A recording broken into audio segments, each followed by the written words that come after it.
The eyes of the world have been glued to the city of Haran for the past 2 months, following the outbreak of a previously unknown pathogen. It is not yet clear what has caused this gruesome affliction. The ministry still go through with a stated plan to annihilate the city in an attempt to wipe out the Haran virus once and for all. Whether by way of the virus or the ministry's proposed plan, one thing is certain. Haran's days are numbered.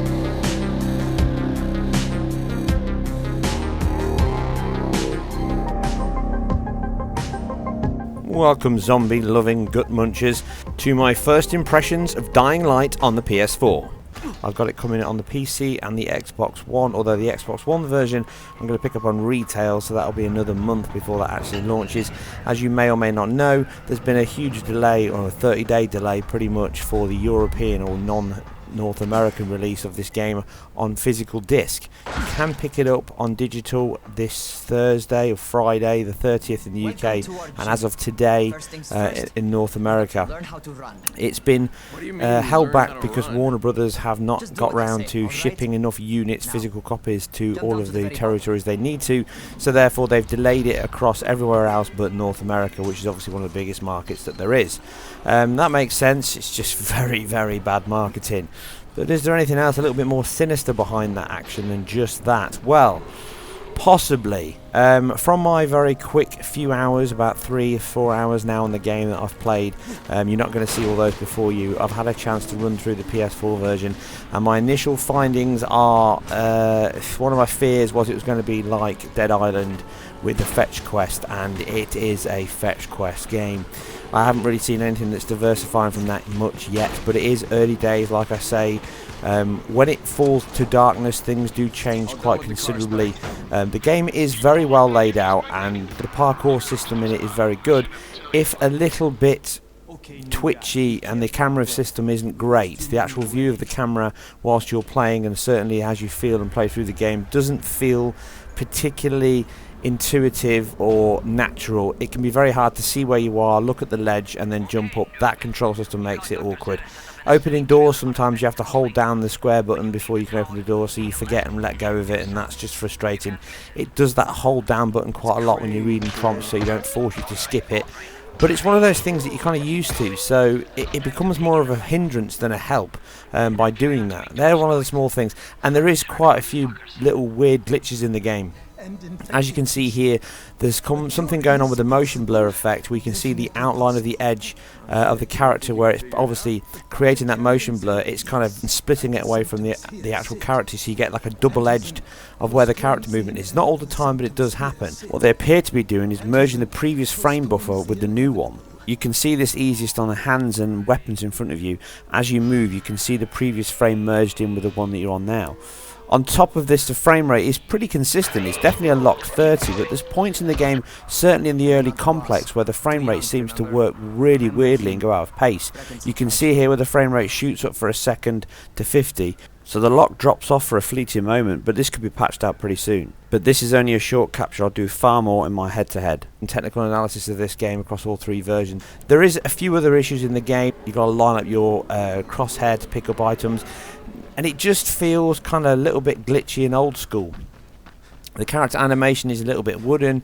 They've gone a little bit mad on the chromatic aberration. It's not too bad, but it is pretty strong in the game. Lots of lens flare, lots of god rays, lots of bright lights, everything moving around.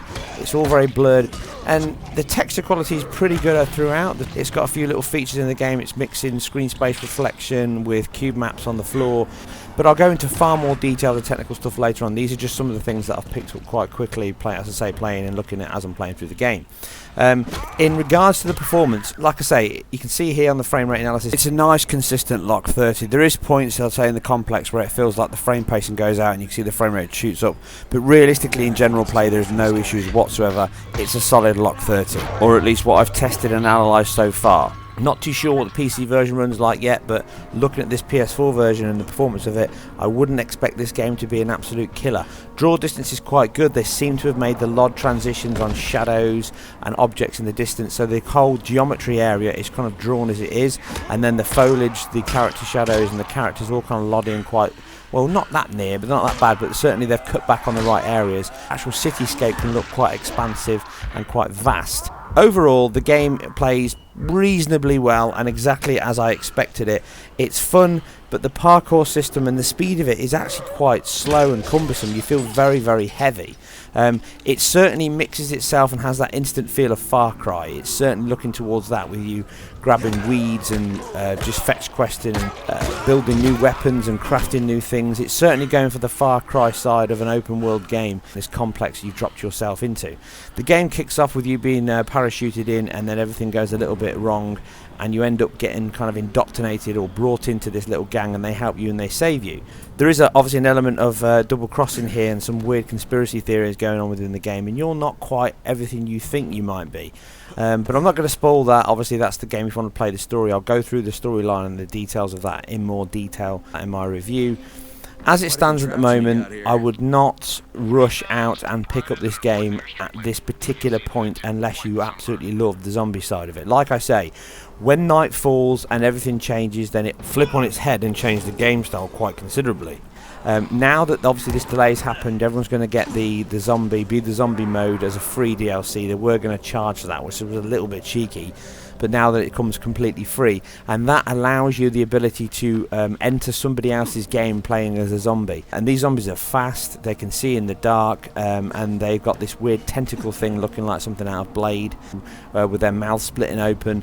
And they are a completely different kettle of fish from the daytime when they're just lumbering around. You can kind of run between, dodge between, smack them in the head. Although they do take a long time to go down with the weapons. You certainly have to work yourself through to craft yourself some decent weaponry and then upgrade your skill set throughout the game. So your speed, your attack, your stamina, and then you've got to craft additional weapons. But it does predominantly feature very much a meet man, man tells you to go somewhere, come all the way back to man, man then says, oh actually can you now go get me some toothpaste or other such accessible items that could have been done on the first bloody run.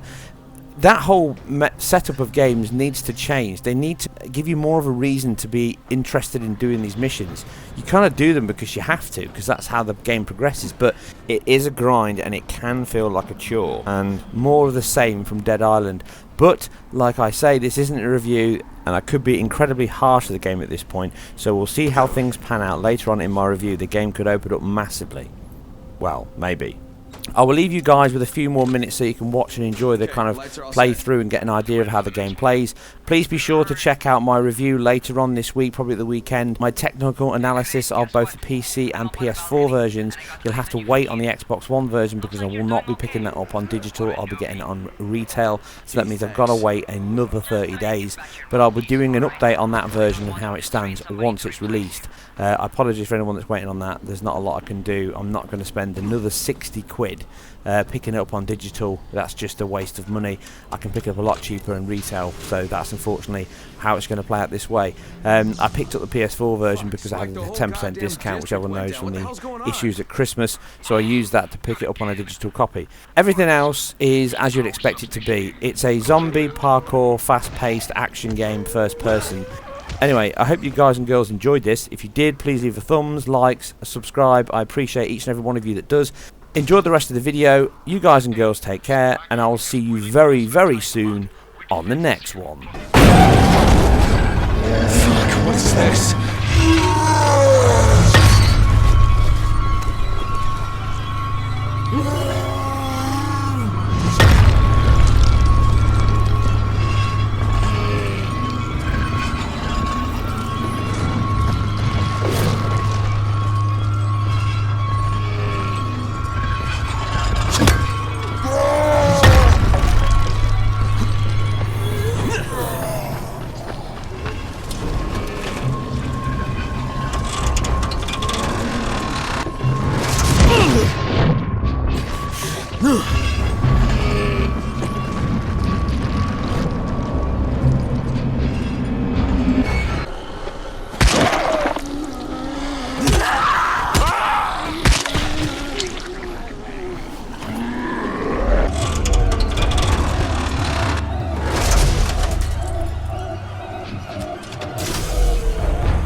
Alright, I've got the substation reset, but if the grid shorted once, you know it could happen again, right?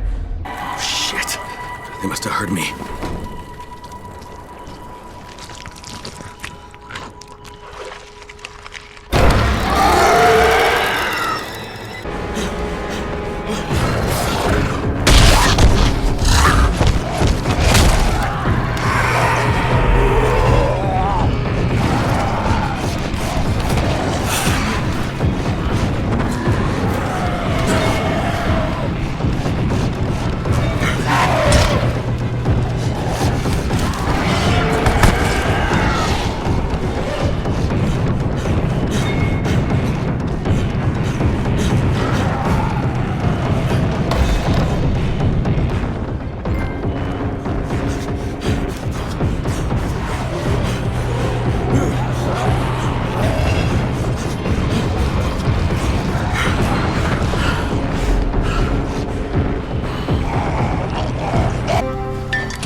This is Kyle Crane.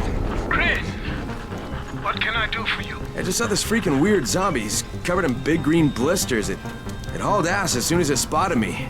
You know anything about it? Not enough information, I'm afraid.